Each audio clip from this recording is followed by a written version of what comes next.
Welcome. Thank you for joining tonight for Ardent Residential's What to Do When the Board Makes a Mistake. Believe it or not, boards are people too and are fallible.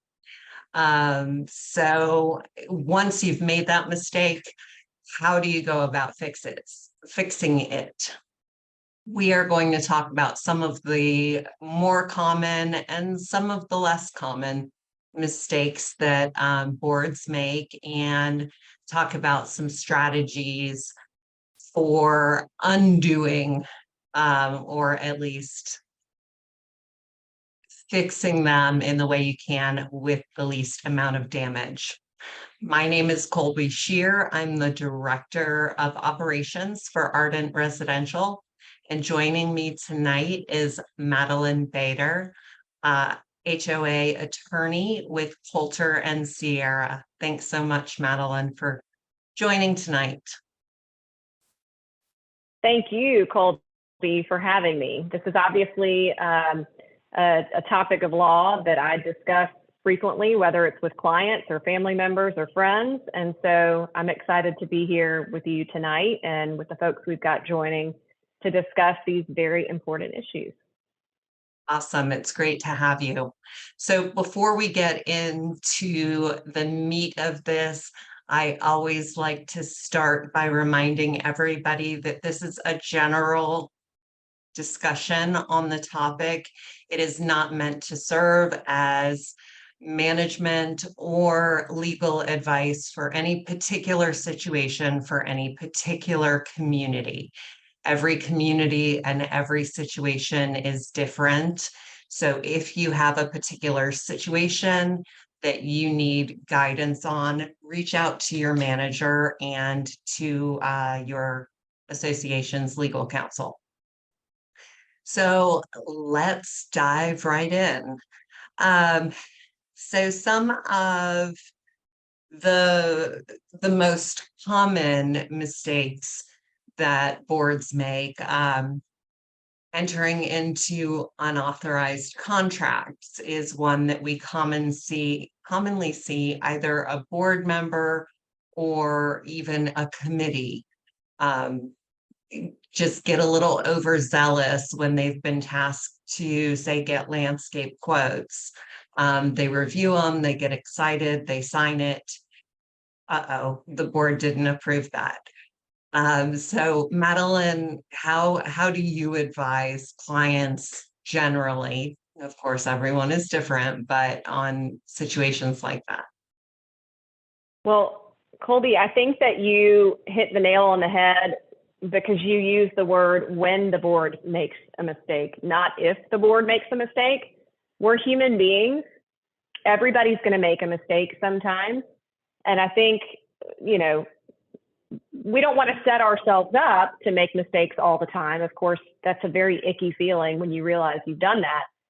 But what's going to help you overcome the frustration or anxiety from making a mistake is knowing that you've thought through the process and done your best to try and avoid something like that. So when you bring up contracts, I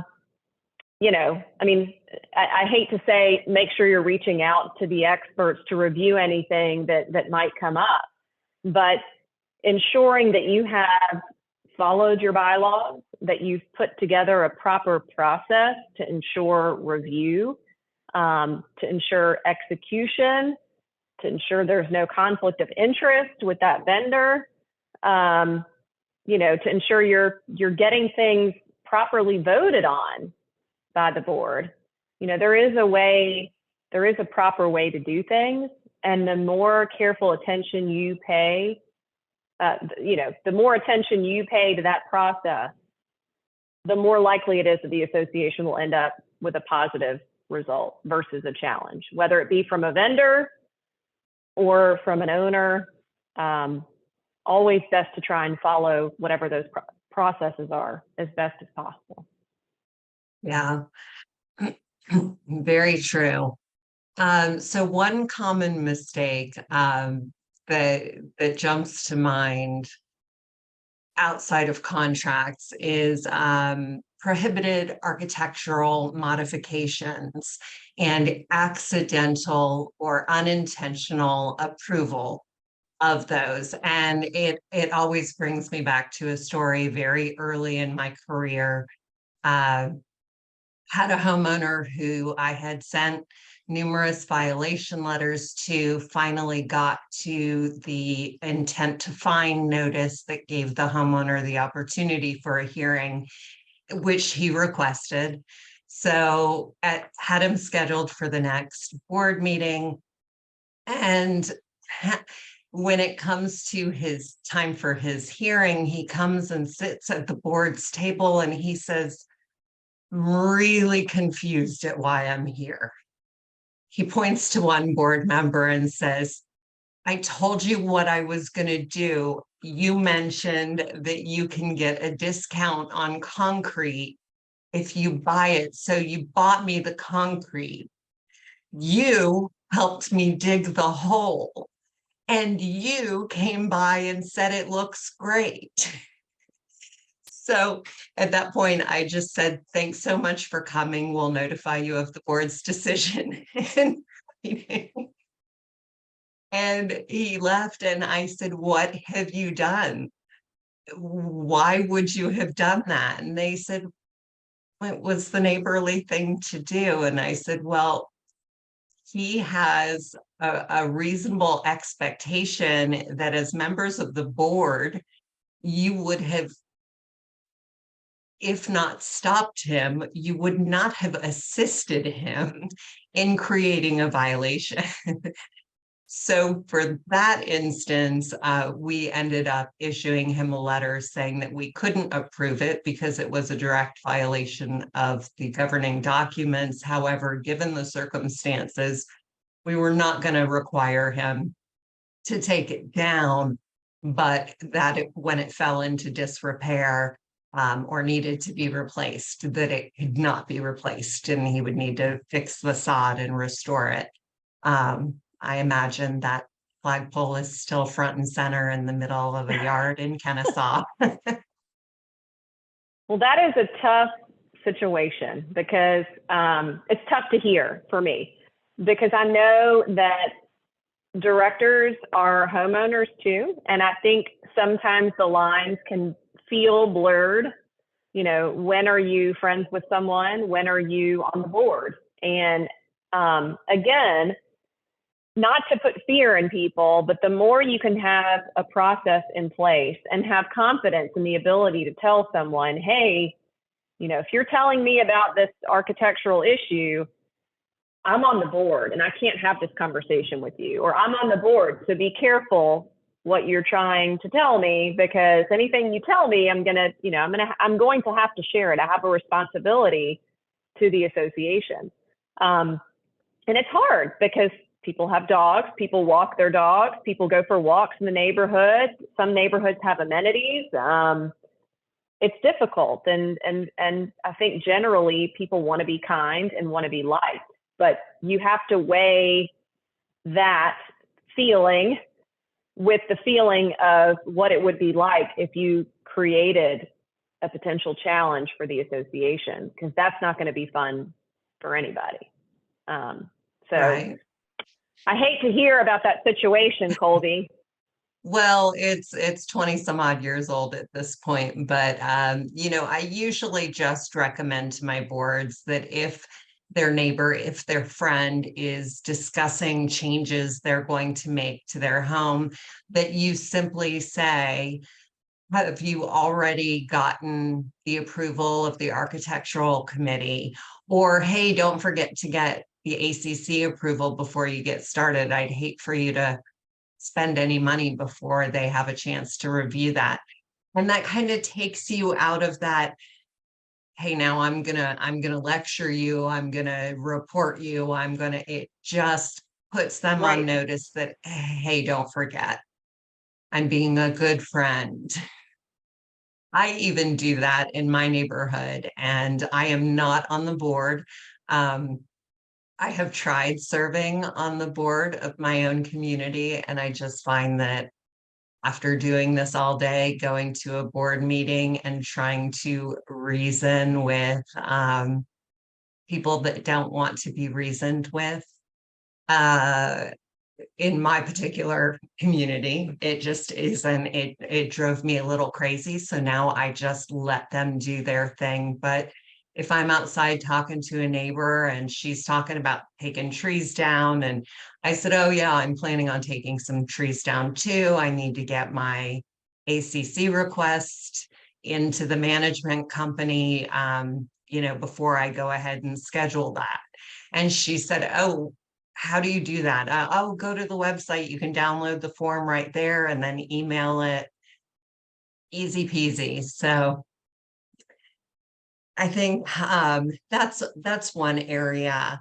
I think that board members do get tied up in a lot, and not just with architectural issues, but just any issues like making decisions outside of a board meeting. 3 out of 5 board members are at the pool.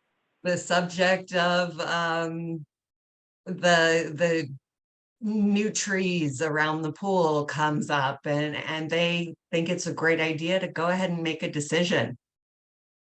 I just got off a call literally 5 minutes before I jumped on to this webinar with a director to director situation. And I'm sorry for jumping in and talking about this. No, please. But I now have a situation where the treasurer is frustrated with certain, the director / treasurer is frustrated with certain decisions that the board has made as a whole, because the treasurer is claiming that these certain responsibilities are left to them and them alone.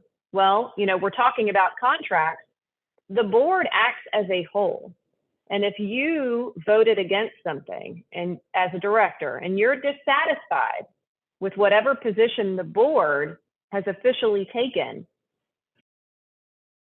there's nothing you can do. You cannot hire your own attorney, which is what this individual did, and threaten a lawsuit against the board, the director that you think was spearheading this particular contract. That creates a whole can of worms that I don't think anybody really wants to dig into, because you've got a director who is threatening legal action really against himself as a director on the board, and also the association that he has a duty to as a director, but he's also a homeowner in that community, right? So it is, every year, I think we've kind of talked about this in the past. It is good. It makes good. It's a good decision, for lack of a better phrase, for the board, especially after an annual meeting, or if you've got new members, new directors that are appointed to positions, to go through a checklist of what is my responsibility to the association? What can I do? What am I not allowed to do? What is, it's a volunteer position, and a lot of folks have served on boards elsewhere or in some similar capacity for work, or in any other volunteer role. But I actually think it helps the association, for the folks who are running it, to be familiar with their responsibilities, their duties. I mean, and these things are sometimes spelled out in the bylaws, and sometimes not. And you have to reference the nonprofit code, which is why, which is why you need to seek expert advice to figure out what's actually going on and what's required. Something may not be in writing, and you've got to ask an expert who knows the case law and who's had these experiences before to assist you in the process. Right. So speaking of boards and their responsibilities, minutes is another mistake that we see a lot. The board not keeping proper minutes. It is the board secretary's duty to keep the minutes. The management company can store those for you, but shouldn't be taking them. And they absolutely should never, ever be a transcript of the conversations held at the meeting. Madeline, I'll let you take over exactly what are supposed to be contained in minutes. Well, I can first tell you what they're not supposed to be, and it's not supposed to be a script, a movie script, nor is it supposed to be a deposition or court transcript. It's really only supposed to show, for record-keeping processes, that a meeting was held, when it was held, who was there, what action was taken, and when did it end. That is the purpose of meeting minutes. And, we can get into this a little bit later, but, people don't serve on the board forever. Something could happen, somebody could resign on any given day. You never know what's going to happen to a director or in somebody's life, personal circumstance that requires them to step away. And it is really impossible to not impossible, but very difficult to go back in time and try to figure out what a body of people were thinking, or what one individual was thinking, with regard to a decision that was made. Not that you have to note everybody's decision in the minutes. I want to clarify that. But much easier, I think people sleep easier at night knowing that a decision is documented versus thinking that maybe they won't be on the board in the future and somebody's going to have to come and ask them, what happened? Where is this documentation? Did the board decide to sue John Smith? When did they decide to do that? Because if you don't, I like going to court because I went to law school, and I enjoy finding good legal arguments to bring on behalf of my clients. But it's not a fun experience for the folks that feel like they're there trying to either defend or prove a case. Maybe it is for some, but it always feels better when you know that you've done your best, and it helps to show that you've done your best when there's some kind of documentation to show what you've actually done. So again, not a script, just Right. some documentation. Right. And while we're on minutes, the topic of executive session versus regular board meeting minutes is one that I hear a lot of confusion around. So throughout my career, I've always understood it that general association business is discussed in the general board meeting. Decisions, motions are made, seconded, voted on. That's recorded in the open meeting minutes. If you have a violation hearing, if you're discussing a legal matter concerning the association and anything, that all of that, the board should adjourn the board meeting and move into reconvene in executive session, and that those minutes should still be kept, but they should be kept as a separate document, because documents are open to records requests from members of the association, and they're entitled to see board meeting minutes, annual meeting minutes, special meeting minutes, not executive session. Is that a pretty good summation? Yes, I will say that, again, first, the minutes are important. And it's also very important to ensure that if you're having a conversation during a board meeting that is something that is confidential, a collection account, a covenant, anything that involves an individual homeowner in some capacity where that homeowner is violating the covenants in some way. Even some contracts can be discussed in executive session. But you really want to make sure that those are separated from the general meeting minutes. But I can tell you that even if that does not happen, again, we're saying a lot of things about what you should do. These mistakes happen all the time, where there's information in the general meeting minutes that should not be there. And that's where, you know, we kind of go back to having the people that are on your bench, that are behind you, that are supporting you throughout this process on the, you know, day-to-day operations of your community. You know, an attorney can help to figure out if confidential information needs to be redacted, which, you know, is helpful. But in a perfect world, yes, you are keeping that confidential information in a separate set of minutes than the things that you're discussing in your open portion of your board meeting. Very, very important to protect the interest of the association. Yes.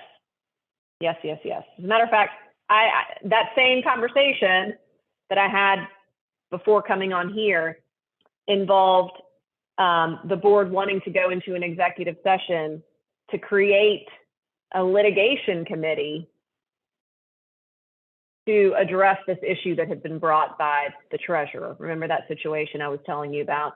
Yes. So they wanted to create a separate committee to address this problem in an executive session. So yeah, it happens all the time.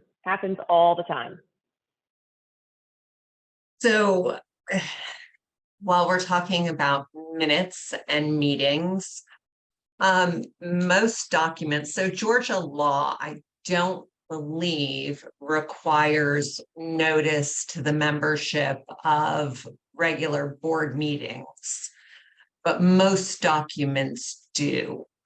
And I do see where a lot of boards don't provide any notice to their membership of when, where, and what time they're holding their regular meetings. What kind of trouble could they get into for that?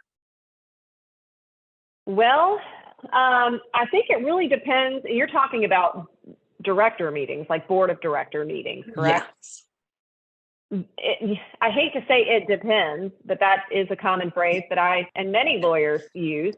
I wish they had taught us that more in law school, but we do say that a lot. It depends on your governing documents. It depends on your bylaws. If your meetings aren't required to be open, you don't necessarily have to publish to the community when they're going to be held.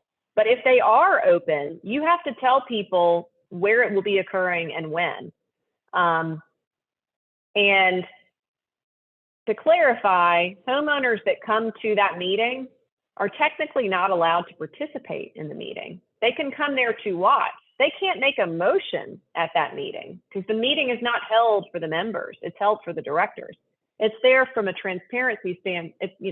It's there for them from a transparency standpoint if they want to listen in on what's happening.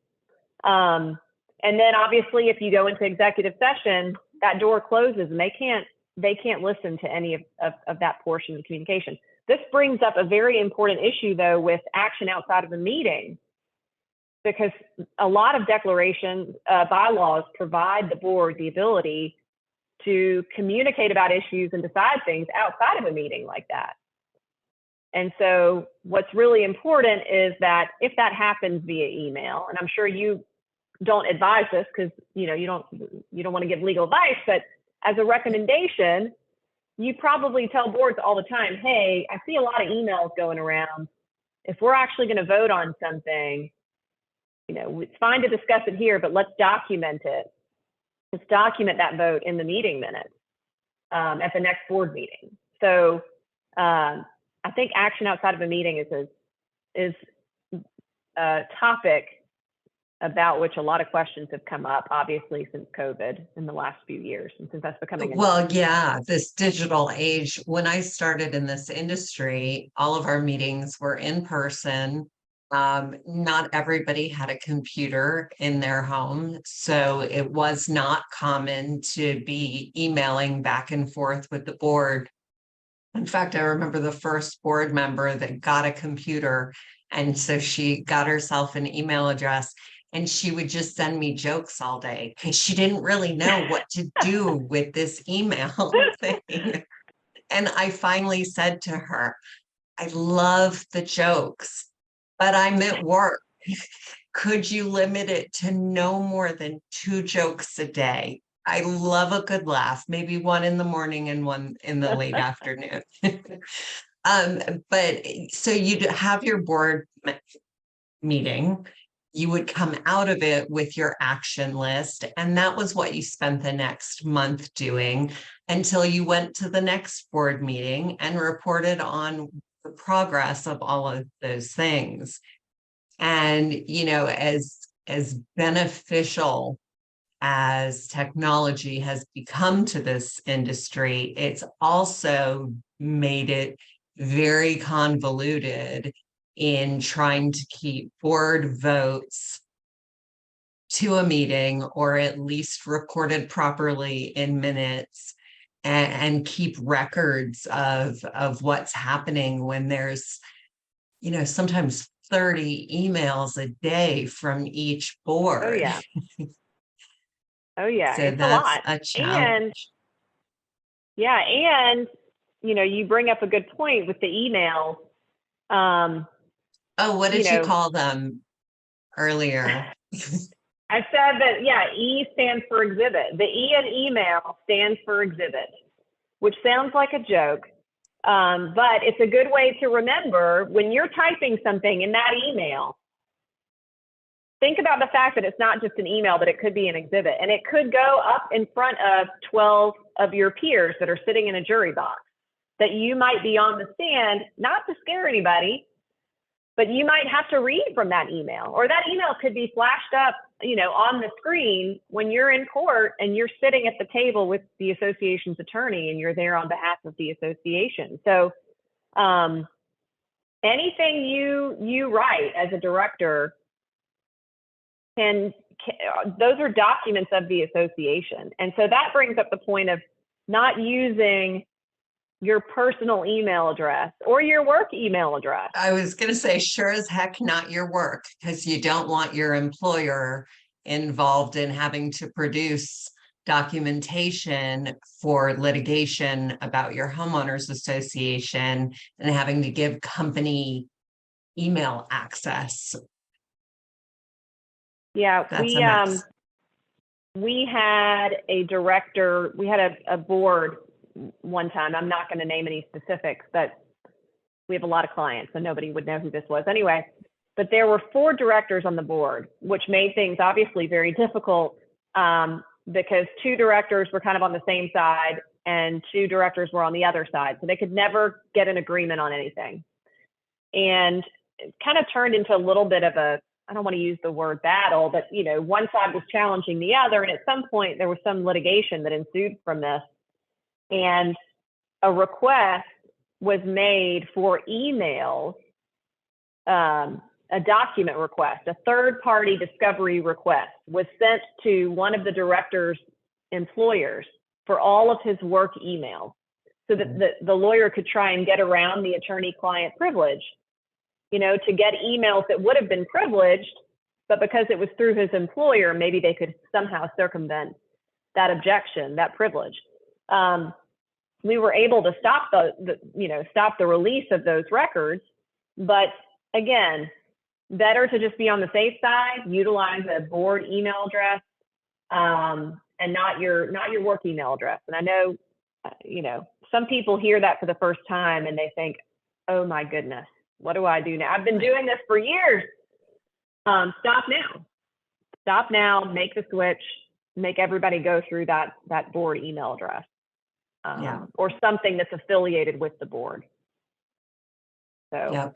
And I think a lot of board members have never heard that. It's just never occurred to them. And a lot of managers, if you haven't been through it or haven't, had one of your boards go through it, or you haven't specifically gotten training on that, I think it's something that a lot of managers never even think to recommend to their boards. And new board members coming on, hey, you're going to want to create an email address specifically for board business. It helps with continuity too. I don't think that way that if you need to look back at something, that you can, that it's all stored somewhere together, which can be a good thing or a bad thing. But typically, Right. typically it's a good thing because it means that you have an access point to go back and even remind yourself of what's been done, or have the ability to go back and, if there's no ACC and the board is making a bunch of decisions, to go back and say, well, what did that person request, or what specifically were they talking about? It makes it a lot easier from our standpoint. Right. Okay, so let's talk about conflicts of interest.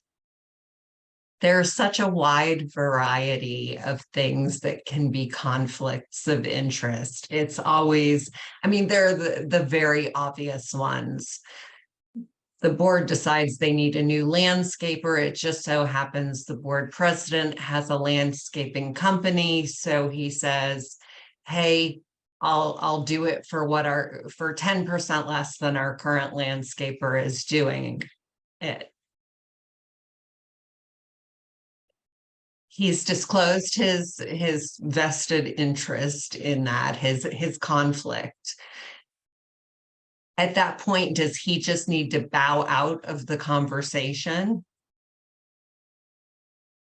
Well, he certainly should not be voting on whether or not to secure this vendor. That's clear.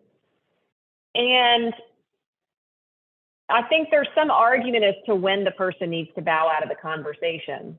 But if I wanted to err on the side of caution for a client of mine, I would say as soon as that information has been disclosed and the board has decided that this vendor is even in the running, that director should stay out of all further communications, whether they're written or oral.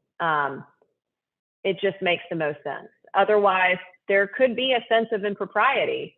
And sometimes it's not just the legal challenge, it's the challenge from the owners that could create a potential legal challenge, right? Thinking through, how do you respond to something like that? What I'm trying to say is there may not necessarily be a threat of litigation, but there may be people that are upset and challenging something. And that in of itself is costly. So play it safe, try to keep everything, anything that's related to the specifics of the vendor or the contract, have that director step aside. But they've got to disclose their relationship to that entity, right? They need to disclose it. Let's say it's not a director, but it's the director's son or the director's wife.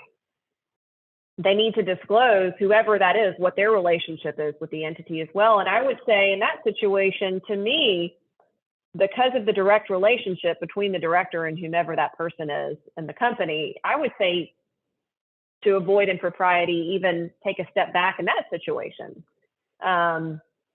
Just because there's probably, direct a financial benefit coming to the family if it's not the director, him or herself. Conflicts of interest are certainly come up a lot because boards want to make the best financial decisions for the association. And if they can get a better deal, right, and it's a reputable company and it can save the association a lot of money, it's certainly something to consider, but you've got to be careful. I feel like that's my motto this evening, is just, be cautious, be careful. Right. So, what are some other types of conflicts of interest you've seen? Well, going back to the personal relationship situation, obviously selective enforcement comes up a lot. You want to try and keep things as process oriented as possible and make sure you're treating everybody the same, that you're not approving your neighbor's ACC request, or that you're approving your neighbor's ACC request because you have a good relationship with them, but you're not approving, so-and-so down the street that you don't like, or that doesn't have a good relationship with you or somebody that's on the board. there is a, there is kind of there should be an even across the board treatment of all homeowners, and a process preferably that you can look back to, whether it's a collection policy. I know some attorneys are not fans of those, some managers and boards are not fans of those, but if you have something you can point back to and say, hey, this is not me just deciding because it's you. This is what we do as a board. This is what we've been doing. This is how we handle this situation. That's always going to look better if we get to court than, and I hate to look at things through that lens, but that's what we've been trained to do as lawyers. So that is what we do. But yeah. Right.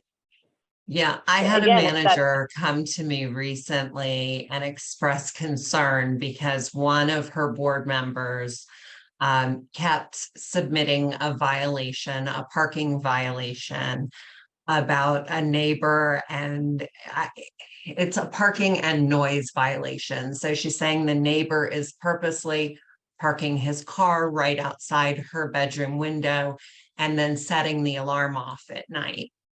Now, these are townhomes, so the car can't be very far from several other homes. Nobody else has reported this. And she said, I just don't understand why nobody else is reporting it if it's happening every night at like 2 a.m. So I said, ask the rest of the board. Hey guys, have any of you heard this? Do any of you know what's going on with this? And so she did that, and the board came back and said, that's not happening. They used to date. And oh, goodness gracious, she's mad at him for breaking up with her. So 3 or 4 violation letters had been sent to this man based on this board member's personal vendetta. So boards, never ever use your manager to get back at your ex. It's just not right. Yeah, it's definitely not right.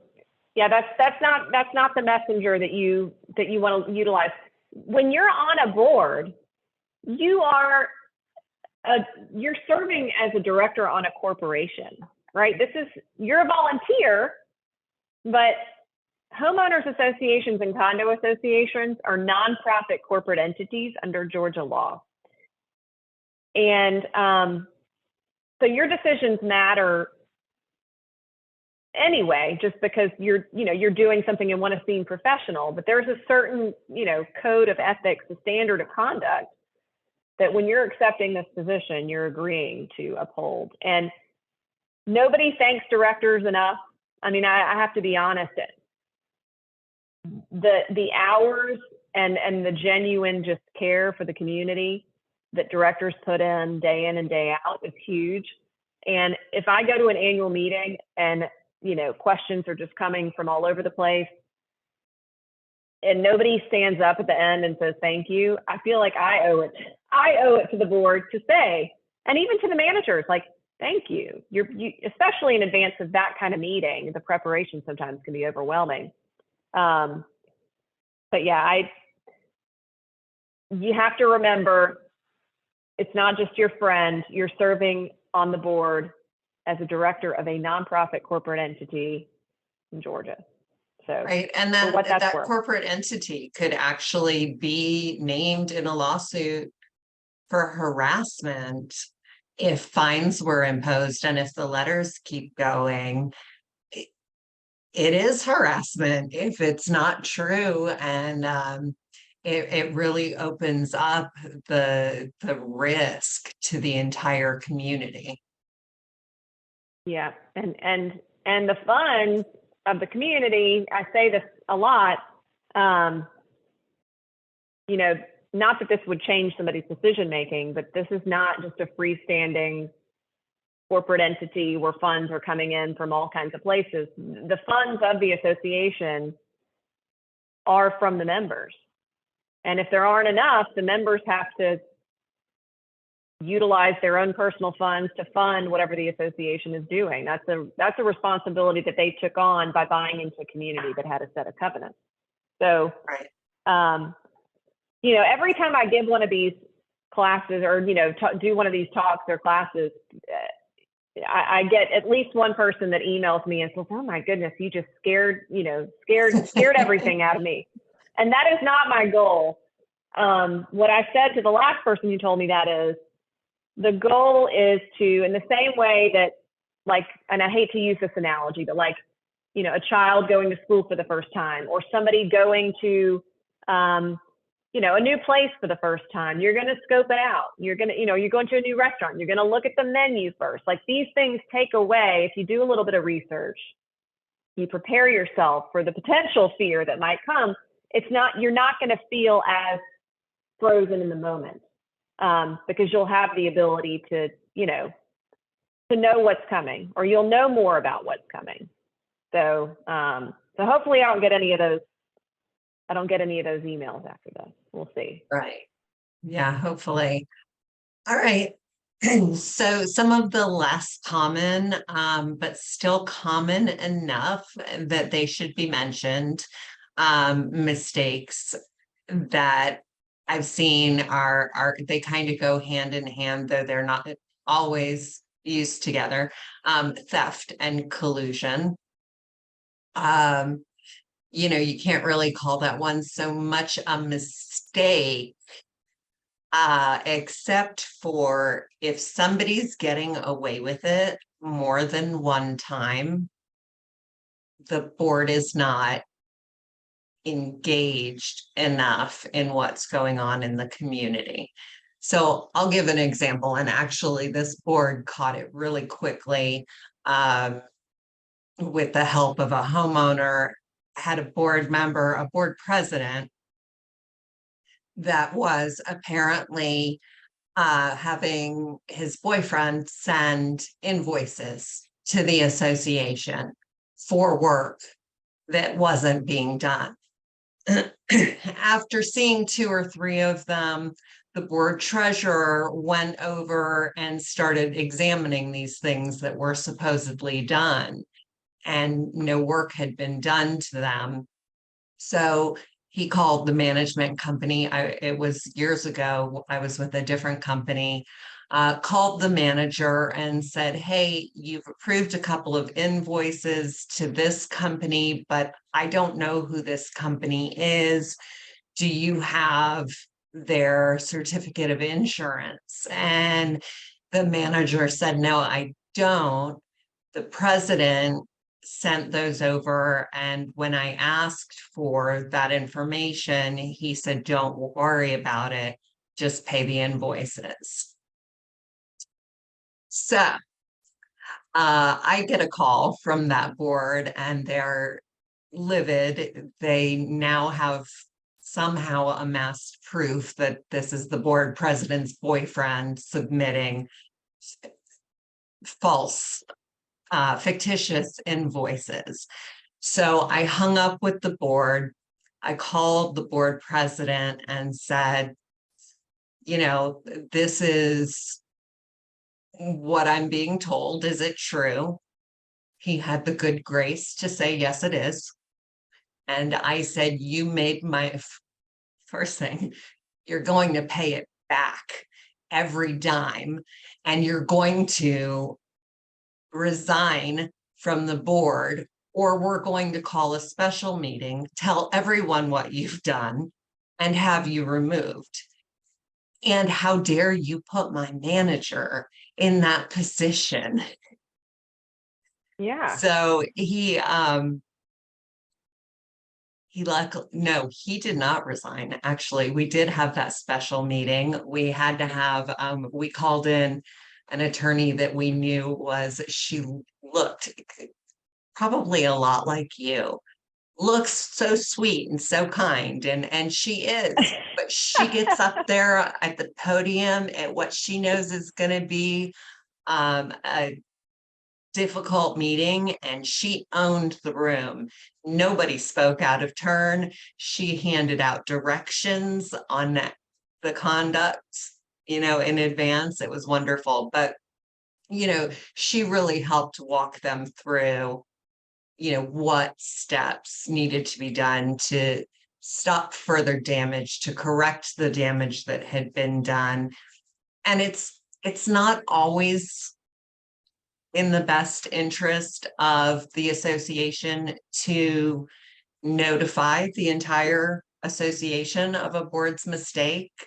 But your attorney can help you figure out when it needs to be disclosed and when it does not, when it can do Yeah, more I mean, damage.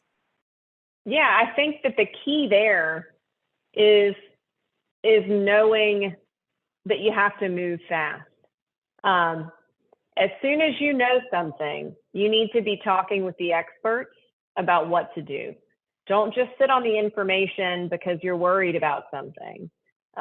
You've got to share the information. You've got to share it fast because, first of all, you want to stop the situation from occurring. Otherwise, you could potentially implicate the association or the management company in, going along, even if you didn't, but just by knowing it, you're indirectly allowing something to continue, which could have an effect on insurance potentially. And, sometimes there's an investigation that is commenced by an authority, whether it's, local government, whoever it is.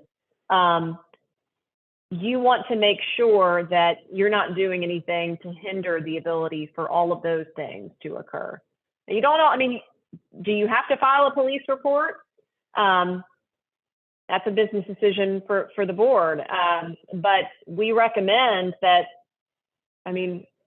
if somebody's taking money or doing things that could be potentially criminal in nature, you certainly want to talk to the attorney to figure out what you should be doing or should not be doing.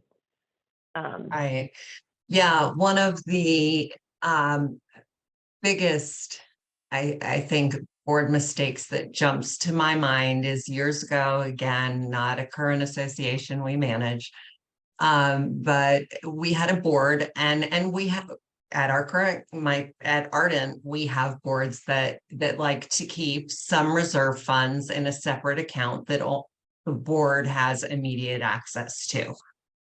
We don't recommend it. It's never been recommended. We always recommend, if we're managing your finances, let us manage them all.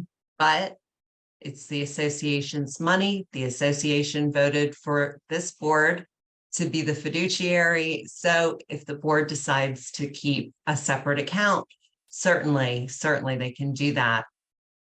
But we had years ago a particular association that only had one signatory on the account that they kept. So there was one board member who could go and withdraw funds. We kept saying you need to add a second signatory. They said, we're fine. We've been doing it this way for years. Not a big deal. Once a month, we said, at least have the statements coming directly to us so we can reconcile it every month. No, we'll send it to you when we get it. Well, 1 month, the statement never came, and we reached out to the board president. Hey, we didn't get the statement. Yeah, I haven't gotten it yet. I called and asked. I don't know what's going on. I'll send it to you as soon as I get it. Weeks later, it's now, oh, I decided to move that money to a different bank. So I withdrew it and closed that account, and I haven't been able to deposit the check yet. Finally, we said at the next meeting, you need to bring us the check. We need to see the check. He did not show up for the next meeting. Wow. So we let the rest of the board know that this is what's going on. The board tracked him down, and he finally admitted that he had deposited the check in his own checking account. And but he had a death in the family, and he had to help cover funeral expenses and then travel to be there for the funeral, and all of these things, and he was going to pay it back.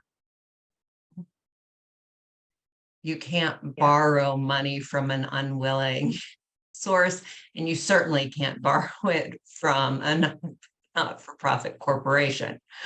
Well, it's not borrowing. It's not No, it's borrowing, not. It's It's stealing. yeah. The attorney, of course, we called their attorney. Immediately, the attorney advised getting a police report, notifying their crime policy carrier. The crime policy carrier actually made the association whole. The president did resign because, again, I said, you've got two options here: resign, or we're calling a special meeting to have you removed by the membership, and we're going to have to disclose why. So he did resign, but the board decided, since the insurance company reimbursed them, they weren't going to file a police report, and they didn't disclose to the homeowners that this had ever happened because, well, they just didn't. And it's just one of the most disappointing stories, I think, because they were not a wealthy association. Not that it would be okay if they were. Just saying, these were hardworking people who, every dime they put into that association really mattered to them. And it was just a sad situation. Yeah, that's really tough. Especially when, it sounds like there were some options that were presented to them. Ultimately, the board decided to go in a different direction. But luckily they were able to you said they were able to get the money back though, correct? From insurance. Insurance, okay. Yes. Yeah. But what the board didn't take into consideration in their decision to not pursue legal charges was that the association was still out some money because, of course, their premiums went up. Oh, yeah. Well, again, so I'm not saying that everything could be avoided, but again, having the right people on your bench that you could call up at any time to ask questions, and kind of looking at who that is, right? Who's helping you. And I think what's really valuable is knowing that you've got somebody that's been through these situations before that can offer up a couple of different choices for you to consider, right? Ultimately, the board has to make a reasonable business decision. Amongst themselves, the board has to decide, hey, we've gotten this information from our manager. That's fantastic. We've gotten this information from our attorney, from our accountant. We have to take that information now and decide what we're going to do.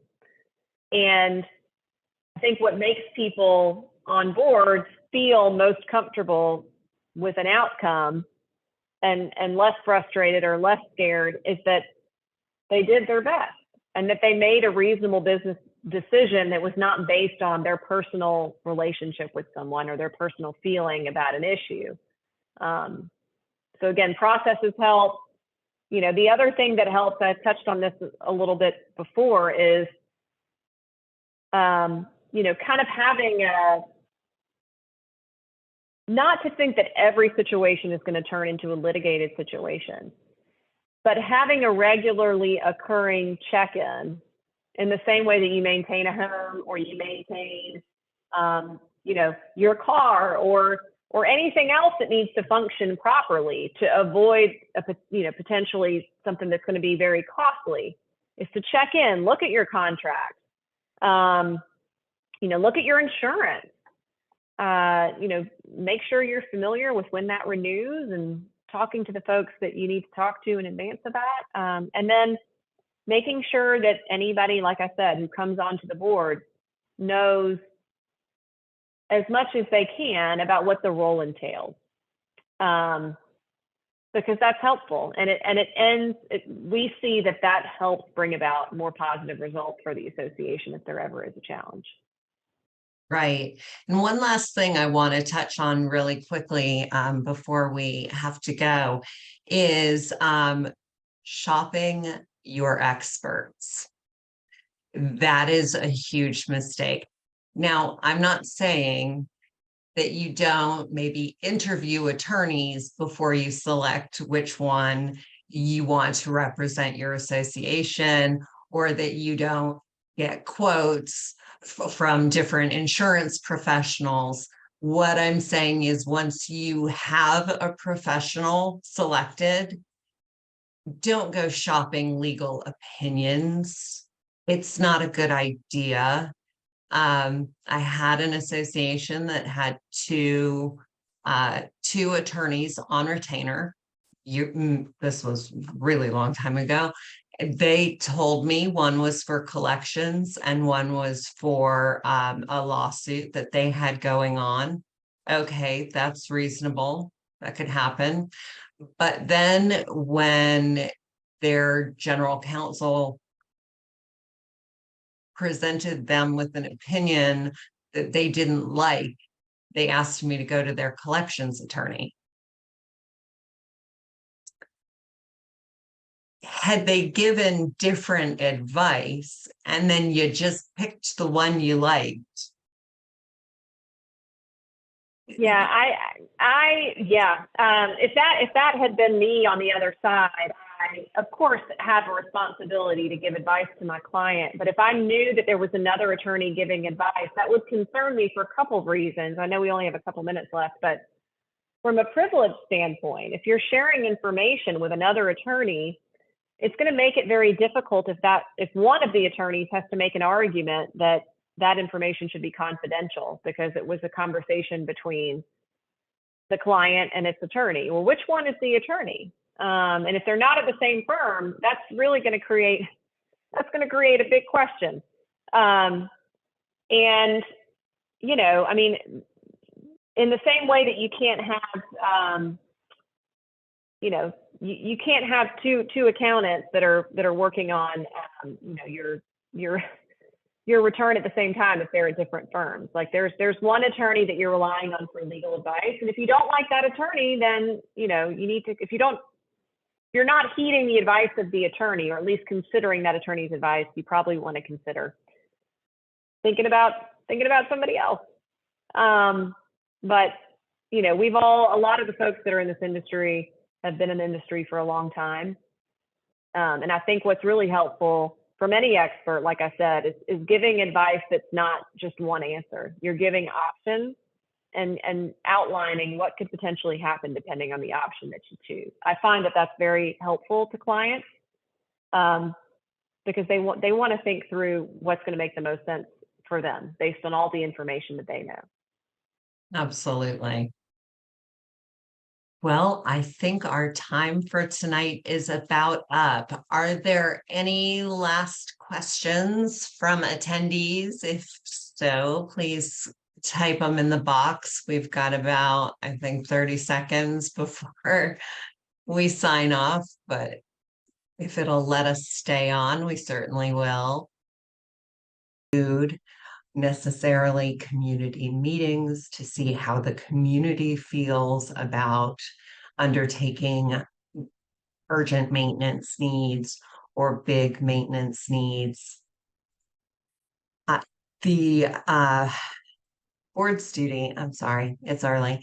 The board's duty is to make responsible business decisions with the information they have.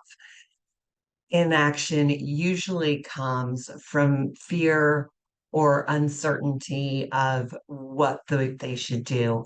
Please remember that you have the support of a whole lot of professionals behind you for the board to lean on for advice and for guidance on how to proceed with whatever the issue may be. Some of those resources are your manager, your insurance professionals, engineers, and most importantly, the association's legal counsel. So as a board, regardless of what is happening, maybe you've had 3 board members recently resign, your bylaws call for the remaining board members to appoint. members to fill that vacancy, and maybe nobody's willing to do it, or you're required to call a special meeting and elect members to fill those vacancies, and you're unable to get a quorum, whatever the situation is, your professionals are here to help guide you through it. But most important takeaway is that avoiding making decisions does not avoid the issue. It simply opens the board up to potential legal liabilities. Please remember, I am not an attorney and this is not legal advice. So reach out to your association attorney if you're having issues and need some help navigating a difficult or controversial decision. Thanks so much. Be well.